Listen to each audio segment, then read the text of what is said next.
have very little to do with the fuel prices. They talk about something else. Now the exchange is who's a better president between Uhuru Kenyatta and William Ruto, and who should lead people to the streets.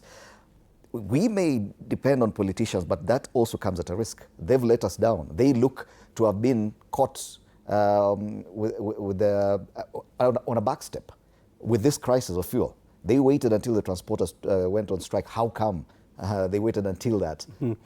Well, maybe to be fair, I think Honorable Riithi Nyoro did issue his statement just before the strike happened. And in my view, looking at the pathway out of this problem is a legislative solution.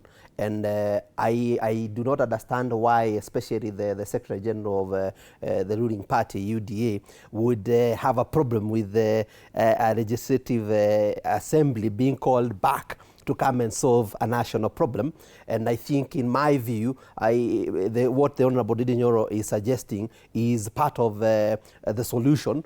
And when the chairman, Paul, was speaking, I was taken aback listening to him. And Kenyans have come to this illusion that for anything to happen in this country, then it has to be the president doing it. And when now the Honorable Riithi Nyoro is suggesting solutions, even the ruling party itself is saying no, a solution cannot come from that direction, it has to come from the president. I think we are going in the wrong direction, in my view, and we should allow institutions that are there in our constitution to work. And once they work, we will have solutions that are amicable, because nobody is happy when the transport sector is not working.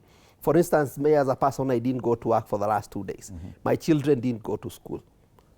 That is not a good thing. If anybody fell sick in my house yesterday or the day before, I don't know how I'd have gotten them to hospital. Whether I have insurance or I have money, it doesn't matter, because you cannot get them to hospital. And that now infringes on other rights that we have in our constitution. So in my view, we should find a balance between the representatives that we will have negotiating. Because now what we have seen from the discussions yesterday and the day before, when we leave it to the business people, they will look at just one side of the coin. They'll just look at profit maximization, and then they'll push the burden to Kenyans. So we can only have another more independent player in this negotiation that will look at the welfare of the citizens, and that could be maybe the political class, the civil society, and other professional bodies to be part of this negotiation, so that then we have solutions coming from all corners. Because government would also they have their own experts, but it would also be important for somebody else in the room to say, that is your view, but from our analysis, this is also how we are seeing things from our end, so that then we come up with a solution. And I believe we cannot solve this problem without Parliament being involved, in my view. All right. Yeah.